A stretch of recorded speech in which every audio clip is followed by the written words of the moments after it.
அதாவது இப்படி திட்டமிட்டு ஒரு வதந்தியை அவர்கள் பரப்பிக் கொண்டிருக்கிறார்கள். அவர்களுக்கு அதிகார பலம் இருக்கிறது. இன்னும் தன்னுடைய எல்லா விதமான சக்திகளையும் பயன்படுத்தி இப்படி ஒரு தவறான தகவலை பரப்பி வருகின்றார்கள். உண்மை நிலை என்னவென்றால், இப்போது பீகாரிலே டிசம்பரில் தேர்தல் நடைபெற இருக்கின்றது. அந்த தேர்தலுக்கான வாக்காளர் பட்டியலை சீரமைப்பு என்ற பெயரால் SIR என்று சுருக்கமாக சொல்வார்கள். அந்த special intensive revision of electoral polls, அந்த கடமையை செய்கிறோம் என்ற பெயரால் தேர்தல் ஆணையம் வாக்காளர்கள் தங்களுடைய குடியுரிமையை நிலைநிறுத்த வேண்டும் என்று சொல்லி அதற்காக சில ஆவணங்களை கேட்கிறார்கள். அந்த ஆவணங்கள் உண்மையை சொல்ல வேண்டும் என்றால் ஓட்டர் ஐடி, ஆதார் கார்டு போன்றவை செல்லாது என்கிறார்கள். ஆதார் கார்டு என்பது எல்லா இடத்திலும் செல்லக்கூடிய ஒன்று. பான் கார்டில் அது இணைக்கப்படுகிறது, வங்கிக் கணக்கில் இணைக்கப்படுகின்றது, எல்லாவற்றிலும் இணைக்கப்படுகின்றது. அதே மாதிரி அந்த ஓட்டர் ஐடி என்று சொல்லக்கூடிய வாக்காளர் அடையாள அட்டை என்பது தேர்தல் ஆணையம் வழங்கியது. அதையே அவர்கள் ஒரு அடையாள அட்டையாக ஏற்றுக்கொள்ளாமல் பிறப்பு சான்றிதழ் போன்றவற்றை கேட்கிற போது பல்வேறு குழப்பங்கள் ஏற்படுகின்றன. இதன் காரணமாக இன்றைக்கு பீகாரிலே அவர்கள் சொல்லுகிற கணக்கு 64 லட்சம். ஆனால் கிடைத்திருக்கிற தகவல் 1 கோடி பேருக்கு மேல் வாக்குரிமையை இழந்திருக்கிறார்கள். ஒரு ஜனநாயக நாட்டில் மக்கள்தான் அரசாங்கத்தை யார் ஆள வேண்டும் என்று தேர்ந்தெடுக்கின்ற உரிமை பெற்றவர்கள். அப்படி தேர்ந்தெடுப்பதற்கு குறிப்பிட்ட கால இடைவெளியில் 5 ஆண்டு கால இடைவெளியில் தேர்தல் நடைபெறுகிற போது தங்கள் வாக்குரிமையை பயன்படுத்துவார்கள். அந்த வாக்குரிமையே பறிக்கப்படுகிறது என்று சொன்னால் இந்திய நாடு உலகின் மிகப்பெரிய ஜனநாயக நாடு என்பது இப்பொழுது விவாதத்திற்குரியதாக மாறுகின்றது. தேர்தல் ஆணையத்திற்கு குடியுரிமை யாருக்கு என்று தீர்மானிக்கிற உரிமை அரசியல் சட்ட அடிப்படையில் கிடையாது. அதை தீர்மானிக்க வேண்டியது உள்துறை அமைச்சகம். மாறாக தங்கள் வரம்புக்கு உட்படாத ஒரு பொறுப்பை எடுத்துக்கொண்டு தேர்தல் ஆணையம் இப்படி ஈடுபடுகிற போது கோடிக்கணக்கானவர்கள் வாக்குரிமை இழந்தவர்களாக நிற்கிற போது குறிப்பாக எதிர்க்கட்சியை சார்ந்தவுடைய வாக்கு உரிமை பறிக்கப்படுகின்றது என்ற ஒரு பெரிய சந்தேகம் நிலவுகிறது. ஆக தந்திரமாக ஏதோ ஒரு வகையில் ஆளுங்கட்சி அந்த இடத்திற்கு வருவதற்கு முயற்சி செய்கிறது என்ற குற்றச்சாட்டும் எழுகின்றது. இது இன்றைக்கு பீகார், நாளைக்கு தமிழ்நாடு, மேற்கு வங்காளம் என்று எல்லா மாநிலங்களிலும் இது நடைபெற இருக்கின்றது. சரி, இதில் தேர்தல் ஆணையம் செய்கின்ற போது ஆளுங்கட்சிக்கு என்ன வந்திருக்கிறது என்று கேட்கக்கூடும். நாங்கள் தொடர்ந்து நாடாளுமன்றத்தில் இந்த செயல் அல்லது இந்த கடமை, இந்த வாக்காளர் சீரமைப்பு பட்டியலை பார்க்கின்ற கடமை தேர்தல் ஆணையத்திற்கு இருந்தாலும் கூட அது பற்றி விவாதிக்கிற உரிமை நாடாளுமன்றத்திற்கு உண்டு. எனவே இது குறித்து நாடாளுமன்றத்தில் ஒரு விவாதம் நடத்த வேண்டும். ஆளுங்கட்சி தங்களுடைய தரப்பை சொல்ல வேண்டும். காரணம் அது அவர்களுடைய பொறுப்பு என்று கேட்டால், ஆளுங்கட்சி விவாதத்திற்கு உடன்படவில்லை என்றால் தேர்தல் ஆணையம் செய்கிற இந்த காரியத்தில் அவர்களுக்கு நிச்சயமாக ஒப்புதல் இருக்கிறது மறைமுகமாக என்றுதான் கருத வேண்டியிருக்கின்றது. ஆக தொடர்ந்து எதிர்க்கட்சிகள் பகல்காம் விவாதத்திற்கு பின்னால் SIR என்ற அந்த பிரச்சினை குறித்து விவாதிக்க வேண்டும் என்று வலியுறுத்துகிறோம். நாங்கள் அவை நடவடிக்கைகளுக்கு குந்தகம் விளைவிக்கவில்லை. எங்களுடைய கேள்விகள் இருக்கின்றன, எங்களுடைய 0 ஹவர் நோட்டீஸ் இருக்கிறது, எங்களுடைய கருத்துக்கள் இருக்கின்றன, பல்வேறு பிரச்சனைகள். ஆனாலும் கூட எதிர்காலத்தில் இந்திய நாட்டில் தேர்தல் ஆணையத்தினுடைய அடிப்படை கோட்பாடு என்பது ஃபேர் அண்ட் ஃப்ரீ எலெக்ஷன்ஸ் என்று சொல்வது. ஆனால் அந்த கோட்பாட்டிற்கே இப்போது மிகப்பெரிய ஆபத்து வந்திருக்கின்றது. நாடாளுமன்றம் என்பது விவாதிக்கின்ற மன்றம். கூட்டத்தொடர் நடைபெறுகிற போது அது குறித்து விவாதிப்பதில் ஆளுங்கட்சிக்கு என்ன பின்னடைவு இருக்க முடியும் அல்லது அவர்களுக்கு அதில் என்ன தயக்கம் இருக்க முடியும் என்று கேட்டால் பதில் இல்லை. ஆக எதிர்க்கட்சிகள் இடையூறு விளைவிக்கிறார்கள் என்று குற்றம் சுமத்துகிறவர்கள் நீங்கள் ஏன் விவாதத்திற்கு வரவில்லை என்பதற்கு எந்த பதிலும் சொல்லவில்லை. இதுதான் தொடர்ந்து நடைபெற்றுக் கொண்டிருக்கின்றது.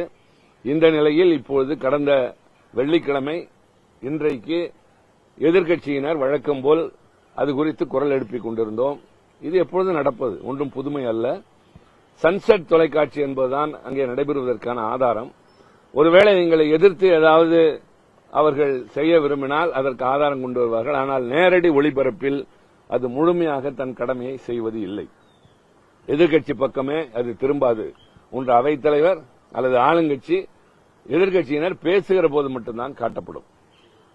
இப்படி எதிர்க்கட்சியினர் குரல் எழுப்பிக் கொண்டிருக்கிற போது திடீரென்று வெள்ளிக்கிழமை அன்று ஒரு 50க்கும் மேற்பட்ட தொழில் பாதுகாப்பு படையினர் என்று சொல்கிற CISF காவலர்கள் அவைக்குள்ளே அவர்கள் வந்த வேகத்தை பார்த்தால் ஏதோ ராணுவ அணிவகுப்பை போல தடதடவென்று உள்ளே வந்து கையை கோர்த்துக் கொண்டு வரிசையாக நின்றார்கள். இது மிகப்பெரிய குழப்பத்தை அந்த இடத்தில் உருவாக்கியது. இது பற்றி உறுப்பினர்கள் அப்போதே தங்களுடைய கவலையை, ஆதங்கத்தை, எதிர்ப்பை வெளிப்படுத்தினாலும் எதிர்க்கட்சித் தலைவர் என்ற முறையில் திரு மல்லிகார்ஜுன் கார்கே அவர்கள் ஒரு கடிதம் எழுதியிருந்தார். இது வரலாறு காணாத ஒரு நடவடிக்கை, CIS எப்படி உள்ளே நுழைந்தது என்று. இதில் பல கேள்விகளுக்கு விடையளிக்க வேண்டிய நிலைமை அரசாங்கத்திற்கு இருக்கிறது. காரணம், நாடாளுமன்றம் என்பது மக்களவைத் தலைவரின் கட்டுப்பாட்டில் வருவது. எங்களுக்கென்று ஒரு பாதுகாப்பு படையினர் இருந்தார்கள், முழுமையாக பயிற்சி தேர்ச்சி பெற்றவர்கள். அவர்களை வெளியே அனுப்பிவிட்டு அரசாங்கத்தின் ஒரு அங்கமாகிய உள்துறை அமைச்சகத்தின் கீழ் இருக்கிற CISF என்பதில் 4000 பேர் இன்றைக்கு நாடாளுமன்றத்தில் இருக்கிறார்கள். நாங்கள் மொத்தமே 800 பேர். ஆனால் இவ்வளவு பேர் அங்கே ஏன் இருக்கிறார்கள் என்ற கேள்வி வேறு. இவர்கள் ஏன் உள்ளே நுழைந்தார்கள் அவை நடவடிக்கையின் போது என்று மல்லிகார்ஜுன் கார்கே ஒரு கடிதம் எழுதினார். இன்றைக்கு அவையின் தலைவராக இருந்த துணைத் தலைவர் திரு ஹரிவன்ஸ் அவர்கள், நீங்கள் அந்த கடிதத்தை எனக்கு அனுப்புகிற போதே எப்படி ஊடகத்திற்கு அனுப்பினீர்கள் என்று கேட்டார். அதில் ஒன்றும் தவறில்லை. இது ஒன்றும் ரகசிய பாதுகாப்பு பிரமாணமும் அல்ல, அரசாங்கத்தின் தொடர்பானதும் அல்ல. ஒரு தகவலை அவருக்கு அனுப்பிவிட்டு இப்படி நடக்கிறது என்பதை நாங்கள் வேறு எப்படி மக்களுக்கு கொண்டு செல்வது? ஜனநாயக நாட்டில் பேச்சுரிமை, எழுத்துரிமை, கருத்துரிமை உண்டு. ஆக இப்படிப்பட்ட நிலைமை நாடாளுமன்றத்தில் நிலவுகிறது என்று அவர் சொன்னதை கேட்டுக் கொள்ளாமல் ஒரு அரை மணி நேரம் எதிர்க்கட்சியினரை குறை சொல்லி கடந்த கால நிகழ்வுகளெல்லாம் எடுத்துச் சொல்லி அவர் பெரிய ஒரு விரிவுரையை ஆற்றினார். மறுபடியும் எதிர்க்கட்சியினர் குரல் எழுப்பினார்கள். எதிர்க்கட்சித் தலைவர் திரு கார்கே அவர்கள் பேசினார்கள். அடுத்து எனக்கும் ஒரு வாய்ப்பு தரப்பட்டது, நானும் பேசினேன். அடுத்து திடீரென்று பார்த்தால் அவைக்குள்ளே ஒரு 50-60 பேர் வழக்கம் போல் உள்ளே நுழைந்து பெண் உறுப்பினர்கள் குரல் எழுப்பிக் கொண்டிருந்தவர்களை உள்ளே விடாமல், நான் ரொம்ப வேதனையோடு சொல்கிறேன், எனக்கு தெரிந்த இந்த நாடாளுமன்றத்தில் ஓர் உறுப்பினர் என்பவருடைய மேல் கை கூட பட்டுவிடக் கூடாது என்று காவலர்கள் கண்ணியமாக நடந்து கொண்ட காலம் ஒன்று உண்டு. ஆனால் இன்றைக்கு ஒரு பெண் உறுப்பினர்களை அங்கே இருக்கின்ற அந்த காவலர்கள், ஆண் பெண் காவலர்கள், ஏதோ சாலையிலே நடைபெறுகிற மல்லுக்கட்டை போல, சாலையிலே போராட்டம் நடத்துகிறவர்களை குண்டுக்கட்டாக இழுத்துச் செல்வதைப் போல அவமானப்படுத்தியது. அவர்களை அந்த இடத்திலே நடத்திய முறை என்பது முற்றிலும் ஏற்றுக்கொள்ளப்பட முடியாத ஒன்று. நாங்கள் இது குறித்து குரல் எழுப்பியது மட்டுமல்ல, கவலையும் தெரிவிக்கிறோம். நாட்டு மக்களுக்கு தெரிவிப்பது, எதிர்க்கட்சியினர் என்பவர்கள் யாராக இருந்தாலும், பாரதிய ஜனதா கட்சி எங்கள் வரிசையில் இருந்தபோது இதே காரியத்தை இன்னும் வேகமாக செய்திருக்கிறார்கள். தங்களுடைய கோரிக்கைகள் நிறைவேற பெறாத போது அவர்கள் எதிர்த்து குரல் எழுப்புவது, அவைக்கு சில நேரங்களில் அது இடையூறாக இருக்கிற போது ஒத்திவைப்பது என்பதெல்லாம் தொடர்ந்து நடைபெறுவது இது ஜனநாயக நாட்டின் இயல்பான ஒன்று. ஆனால் இப்படி காவலர்கள் உள்ளே அணிவகுத்து வருவது, அங்க இருக்கிற உறுப்பினர்களை மல்லுக்கட்டி வெளியே நிறுத்துவது, நாங்கள் போகிற பாதையை தடை செய்வது என்பதெல்லாம் எங்கள் உரிமையை தடுக்கிற, பறிக்கிற, மீறுகின்ற ஒரு செயலாகும். நான் பேசுகிற போது கூட சொன்னேன், பகத்சிங் நாடாளுமன்றத்திலே குண்டு வீசியதற்கு அடுத்த நாள் காவலர்கள் அதிகமாக உள்ளே அணிவகுத்து வந்தபோது அப்போது அவையின் தலைவராக இருந்த விட்டல்பாய் பட்டேல் என்பவர் சர்தார் வல்லபாய் பட்டேலுடைய சகோதரர், இந்த காவலர்களை யார் உள்ளே அனுப்பியது, என்னுடைய அனுமதி பெறாமல் எப்படி உள்ளே வந்தார்கள் என்று கேட்டுவிட்டு உள்துறை அமைச்சரை பார்த்து, நீங்கள் உடனே அவர்களை வெளியேற்ற வேண்டும், இல்லாவிட்டால் உங்களை வெளியேற்றுவேன் என்று வரலாற்று ஆதாரம் இருக்கின்றது. அந்த வகையிலே இன்றைக்கு இவர்களை உள்ளே அழைத்தது யார், உள்ளே அனுமதித்தது யார் எங்களுக்கு தெரிய வேண்டும். வருகின்றவர்கள் எங்களை இப்படி அவமான குறைவாக நடத்துகிறார்கள் என்று எவ்வளவோ குரல் கொடுத்தோம். ஆளுங்கட்சி வேடிக்கை பார்த்தது. அவைத்தலைவர் தன்னுடைய பாணியிலேயே நடந்து கொண்டிருந்தார். நாங்கள் குரல் எழுப்பினோம், தொடர்ந்து குரல் எழுப்பினோம். அது கூச்சலாக கருதப்பட்டது, வெளியே வேறு மாதிரி சித்தரிக்கப்பட்டது. ஜனநாயகத்தை காக்க ஒரு விவாதம் நடத்த வேண்டும் என்ற கோரிக்கைக்காக எதிர்க்கட்சியினர் தொடர்ந்து போராடி வருகிறோம். ஆனால் வெளியிலே எங்களுக்கு சூட்டப்படுகிற பெயர் இடையூறு விளைவிக்கிறோம், ஜனநாயகத்திற்கு விரோதமாக நடந்து கொள்கிறோம் என்று. இது முற்றிலும் தவறான ஒன்று. நியாயத்திற்காகவும் நேர்மைக்காகவும் எதிர்காலத்தில் இந்த நாட்டின் ஜனநாயகத்தை பாதிக்கப்படக்கூடிய தேர்தல் முறையை அங்கீகரிக்க வேண்டிய ஒரு தேர்தல் ஆணையம் ஒரு தவறான முடிவை எடுத்து செயல்படுத்துகிறது என்பதை வெளிப்படுத்துவதற்காகவும் நாங்கள் எழுப்புகின்ற உரிமை போரே தவிர இது எந்த வகையிலும் அவைக்கு குந்தகம் விளைவிப்பது அல்ல. விவாதம் நடத்த வேண்டும் என்று சொல்வது ஜனநாயக நடைமுறைக்கு மாறானதும் அல்ல.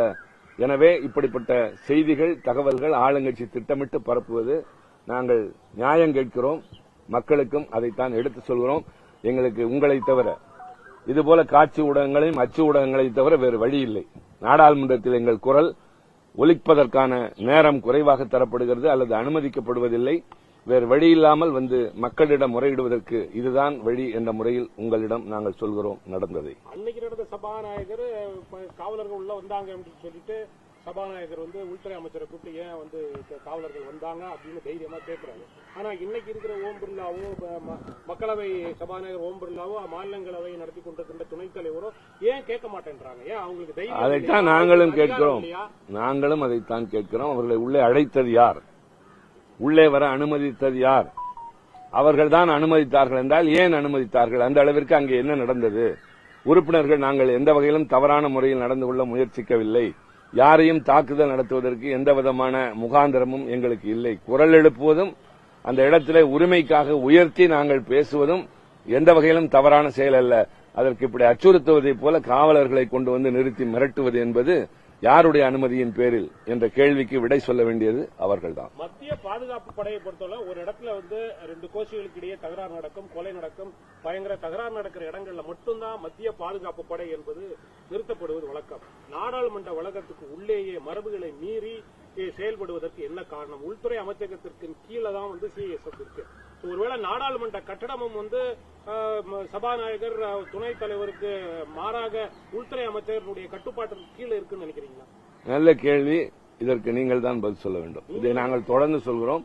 சிஐஎஸ்எஃப் என்பது ஒரு பெரிய கலவரம் நடக்கிற இடத்துல மட்டுமல்ல, விமான நிலையங்கள் கூட அவர்கள் தான் இருக்கிறார்கள். சற்றேறக்குறைய பாராமிலிட்டரி போர்ஸ் என்று சொல்லக்கூடிய பல வகையில வரிசையில வரக்கூடியவர் அவர்கள்.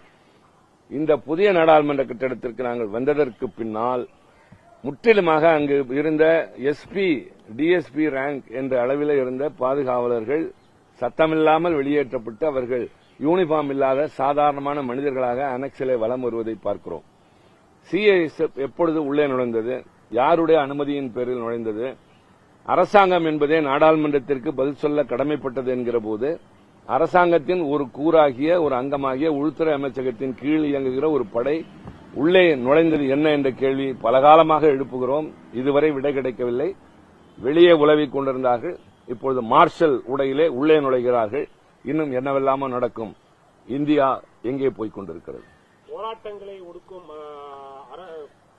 சிஎஸ்எஃப் கொண்ட போலீசாரை வைத்து ஒடுக்கும் அரசு எம்பிக்களையும் இது போன்ற போலீசாரை வைத்து ஏன் அடக்குமுறைக்கு கையாளுகிறது? இந்த கேள்வியைத்தான் நாங்களும் கேட்கிறோம். அதைத்தான் நான் உச்சமாக சொன்னேன். இந்தியா எங்கே போகிறது? இந்த நாட்டின் ஜனநாயகம், பாராளுமன்ற ஜனநாயகம் பெரிய கேள்விக்குறியோடு தொங்கிக் கொண்டு நிற்கின்றது.